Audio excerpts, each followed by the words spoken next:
Hey everyone, 59 degrees now. Look who's on lane 8. You all, I can't plug my lights in because that top light right there that comes on automatically started to make noise, like loud noise, and I don't know why. Need to turn that down. So I was telling the husband I can't turn it on now. I'm afraid it's gonna explode. And he was like, I didn't do that when I was there. I said, I know it didn't. It didn't do that yesterday either, or the day before yesterday, and you weren't here either. So I don't know what happened today. So I said, I'm not gonna turn it on. And he's like, okay, well, don't turn it on till I get there then. That'll be like 3 weeks from now.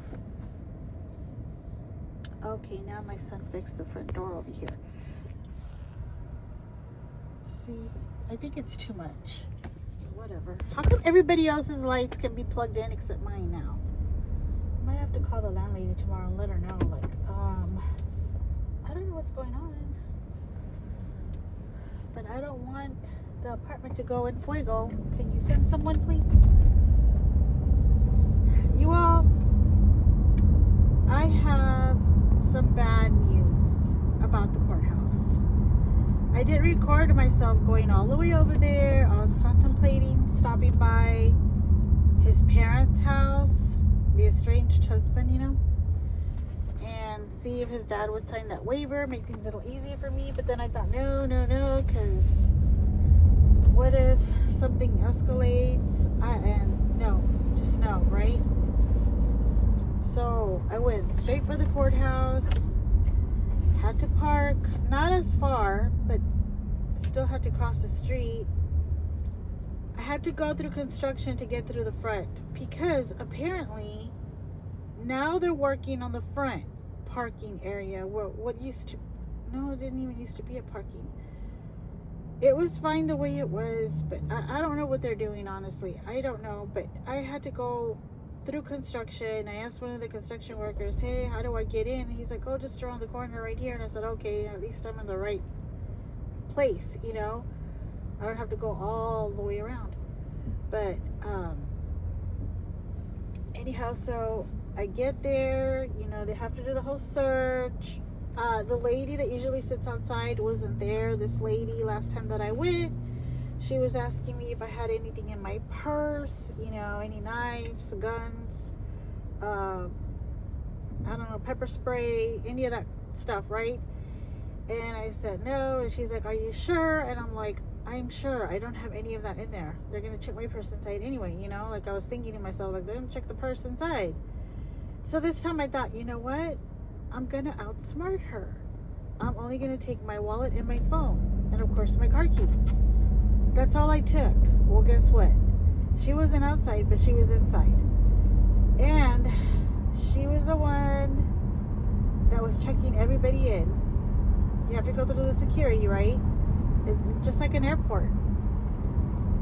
You all, that's all I had on me was my wallet, my phone, and my keys. And of course the folder that I was carrying. I was wearing 2 sweaters. I was wearing my regular long sleeve sweater and then a cardigan on top. Guess what she does? Anything in your pockets, ma'am? Any guns, knives, pepper spray? No. Are you kidding me? And so then, you know, I have to go through the other security that has to do that bar thing. The only thing they don't do is ask you to spread them, you know, but I went through that and they're like, go ahead, ma'am. You know, and I was just like, my goodness, all this just to get to the 2nd floor, you know? So that already ticked me off. But I'm like, whatever, I'm here on a mission. Just do it, Moon. So I go to the 2nd floor. And apparently right now they have the elevators to where when you press the button to go up, you gotta be alert. As soon as one opens, you need to rush over there and get in there. from what I saw this other person do. I was wondering what she was doing. She was on the other side of me, like, and behind me. You know, she was behind me, but on the, you know, where there's also elevators. She pressed one of the buttons, and one of the elevators popped open, and I saw her running towards it, and I was like, what is she doing, you know? And meanwhile, I'm still standing there in front of my elevator waiting for it to open. And then some other people, it ended up opening again with some other people in a different elevator. And they're like, this is the first floor. We're going, I don't know where, you know? And I was like, what? And so I'm like, still waiting there for my elevator to open. I'm like, what the hell is going on with this elevator? Why isn't it opening? And then it dawned on me, let me press this button again and see which one opens. So I pressed it again. The one second to the end opens. I ran over there and I got in. And I pressed number 2 to get on the second floor. And I'm like, you're kidding me. This is what you have to do here? So, okay, whatever, right? I'm still like, just go with the flow, Moon. Get over there. Just do what you need to do. You're going to be so happy once it's done. I get to the second floor. I found the clerk's office right away. I go through there. It says you need to check in first with the receptionist there. So I go to there. And by the way, they don't look at you. The information center where I went first, before I even got on the elevator, they don't even look at you. They just look at their screen. And they're just like, can I help you? And I'm like, yes, I need to file something with the district clerk. Can you tell me what floor they're on? Second floor. You can take the elevators. They're over there. Oh, okay, thank you. And so I walk straight, and I'm like, oh, this. I see that lady, you know, that one lady that ran. And I'm like, okay, I must follow her then, you know. And so I followed her. That's how I found the elevators. And the good news is now I know where they are. I don't have to go to the information. So I get to the second floor, same thing, you know, I go to the receptionist area. They're just looking at the screen. They're not looking at anybody else, looking at their screen. Can I help you? I need to file something. Case number? No, I need to file for the first time. Window number 1. Okay, do I just walk over? Next. Okay. So I walked over there to window number 1. By this time, I'm like, you know, I get to window number 1. There is nobody at window number 1. I'm standing there, and I look at the receptionist over there, and they're still looking at their screens. You would think they were like in a trance, or they're robots or AI or something. They weren't real. They were looking at the screens. So I'm like, I guess I'll just stand here to see if anybody shows up. Well, there was this guy that was like looking at me, and he finally just goes, like, I guess I'll get up and help her. And so he gets up and he comes to the window. Same thing. Yes. And, you know, my husband says, Tootsie Roll. He was a Tootsie Roll. Can I help you?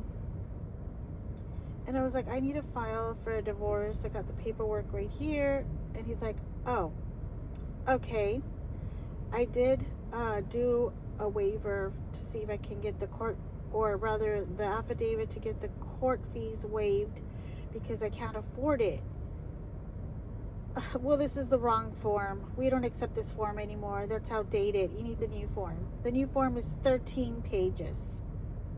I'm like, what? And he's like, yeah, this is an old form. You would go to the same website that's listed right here, and he points to the very bottom of the page, and he's like, and you just go ahead and download the 13-page form, and you bring that next time with you. I'm like, so I cannot file anything today? No.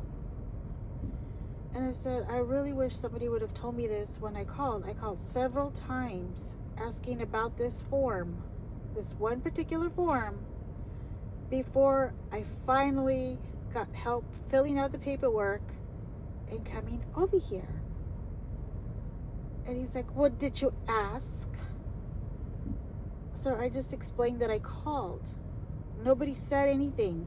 How am I supposed to know the difference between the 2-page form and the 13-page form? How am I supposed to know that the 13-page form is the one that you all want? Well, I don't know what to tell you, ma'am, but we can't accept this. You're just going to have to download the 13-page form and come back. Thank you. Got my paperwork back. I was pissed, you all. I was heated. I wanted to get the hell out of there. I didn't look at anybody when I left. Don't anybody stop me from leaving. I don't give a crap about you. And so I left. I walked all the way back to my car.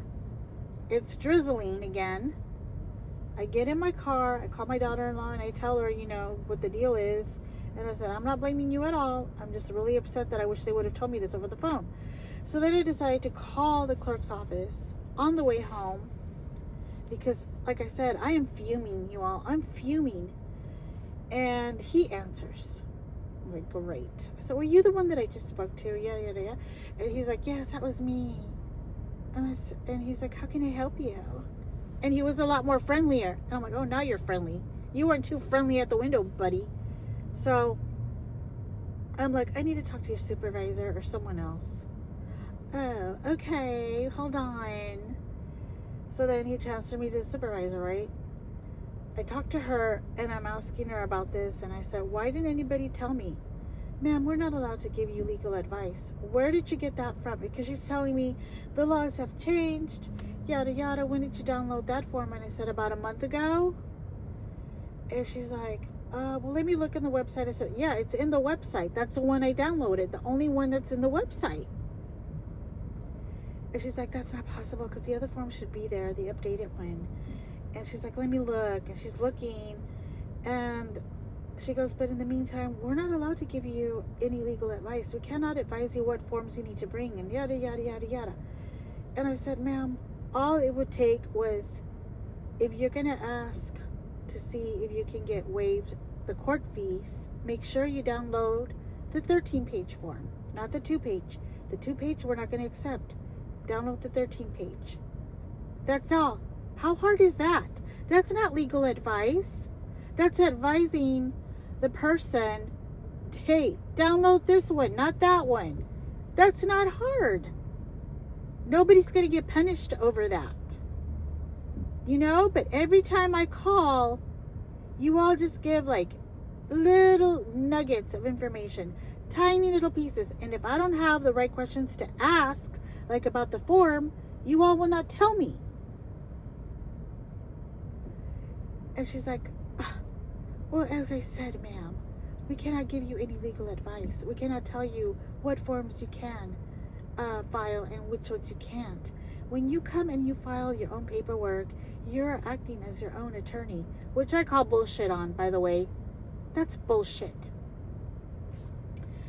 Nobody, you know, if that were the case, then how many people have filed their own divorces and they're their own attorneys? Come on now. Anyway, so here I am arguing with this lady, saying that she's the chief of whatever, you know, there. And I'm like, well, as the chief, don't you think you would be able to tell your employees, hey, just to let them know that they need to, like, make sure they download the updated forms and they can find it by looking at the date or something, you know, give them some kind of hint, you know, rather than having them come all the way over here and waste their time. So she's there looking and she's like, oh, you need to download the bilingual one. The bilingual one is the 13-page one. And I was like, oh, and I was supposed to have known that, huh? I was like, I am bilingual, but however, English is my first language.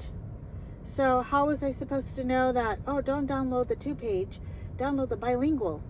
Yeah. That's ridiculous, ma'am. Well, finally, after arguing with her and her arguing with me, I finally said, look, I apologize right now to you because I know this isn't your fault. However, I'm just very frustrated because this is something that I was actually really excited to take care of today.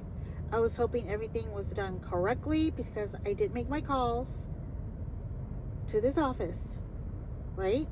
I called your office, the clerk's office. Let me specify.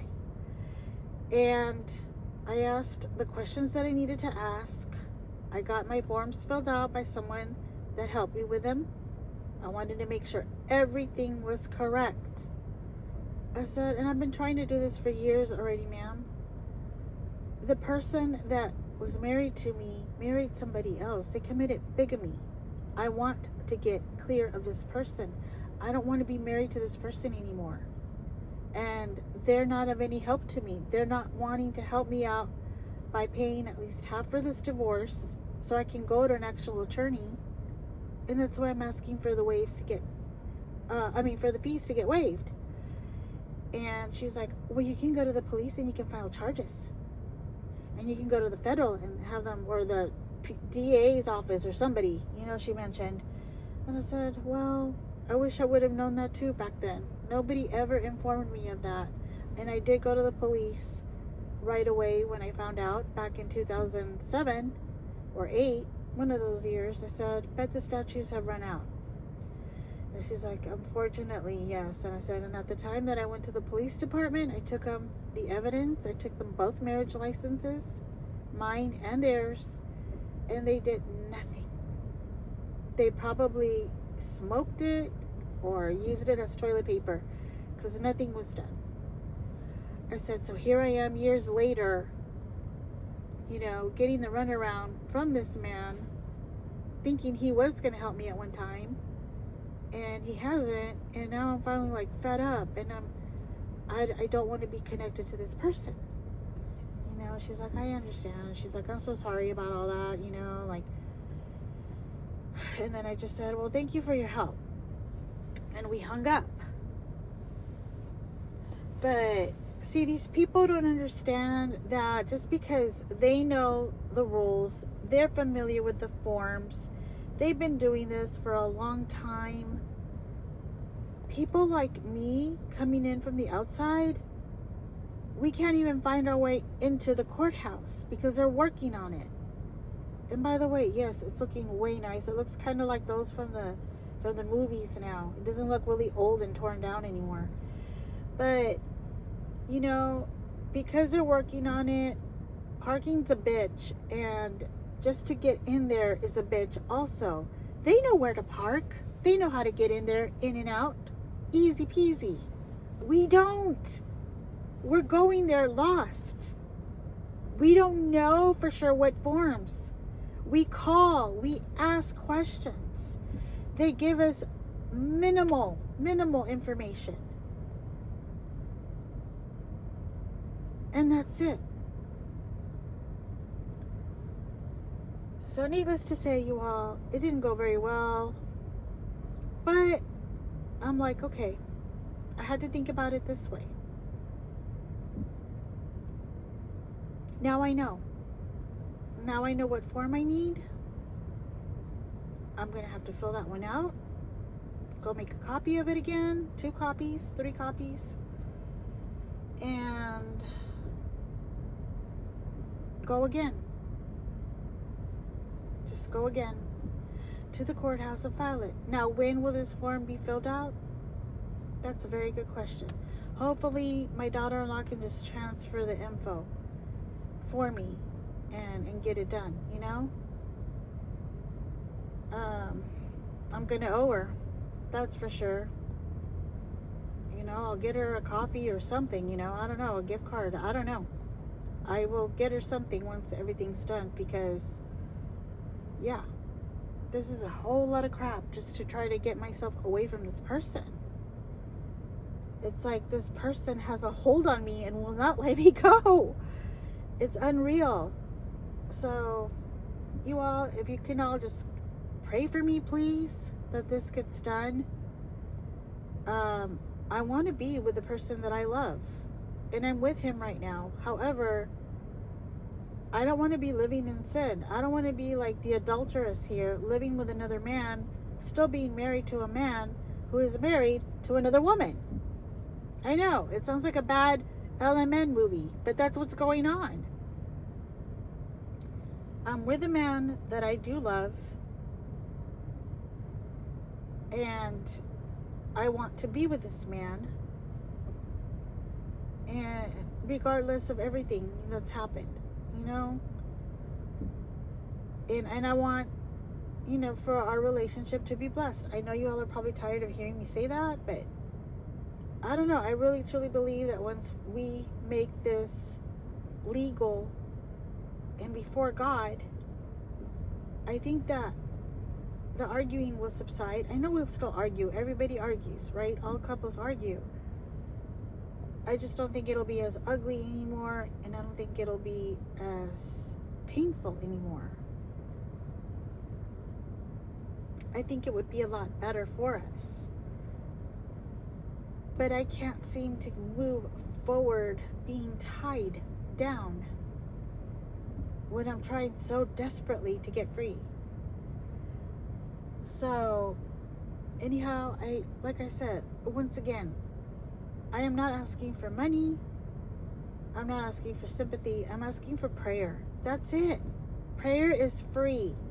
And if you believe in Jesus as your Lord and Savior, please pray for me. You know, and the reason I say it that way is because I know there's a lot of people out there that say they believe in God, but they're not walking in it. And you need to have a relationship with God. I feel you need to have a relationship with God in order to pray for somebody else. It's just more impactful, if that's the right word to use. It's more impactful, it's more powerful. You know, where 2 or 3 are gathered. And if you're not sure what that means, then that's what I mean.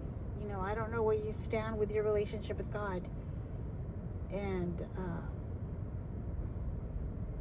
I'm sorry if you're offended by what I'm saying, but, you know, I'm done playing games. You know, I'm not playing games with my life. I'm not playing games with God. I have a serious relationship with God. And I want it to be even more serious. Not because of what I'm going through. I know He's the only way. And I just don't have time to be doubting who He is and what He can do, and Him saving my soul if anything ever happens to me, or if and when it does happen.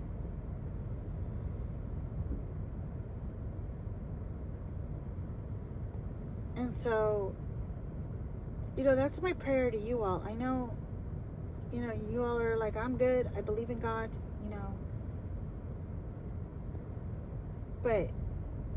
but God's not a religion. It's not just, God is not only on Sundays. In other words, He's not only there on Sundays and then the rest of the week you're on your own. God is every day, every moment. Every time you take a breath in, that's God. Every time you let a breath out, that's God. That's the way we need to think about God. That's the way we need the relationship with God. He's not only there for when we need something. It's great that He is there, but He's not only there for that.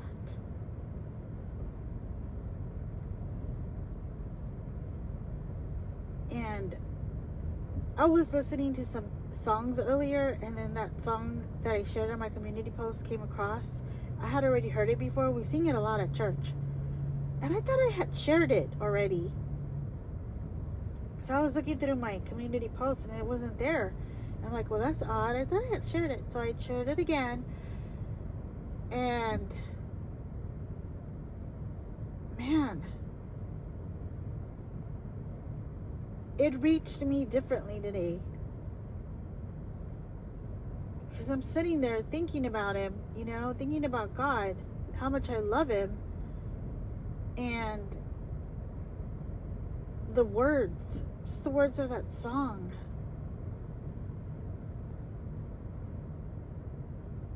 And he had me hear it different this time. This time I heard not just every word that was being said, but I heard every note in the song. Even the ones that were in the background. Everything. He had me hear everything about it. And I'll admit something. I was scrolling through my phone when I started the song. I was on X scrolling, you know. And I was prompted by the Holy Spirit, put your phone down.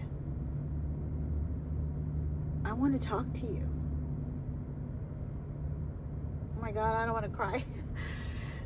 Oh, that's how his love is, though. He makes us cry because his love is just that deep.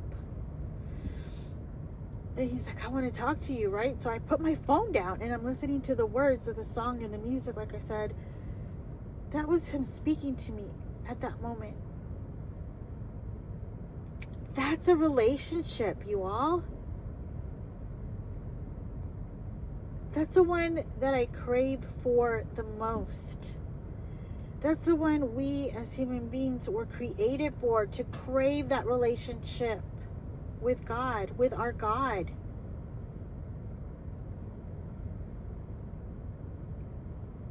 He loves us so much that he's always calling us to him. No matter where you're at in your life, whether your life is going really great or whether your life is not going really great, if you're in the hospital fighting for your life, or if you're in pain,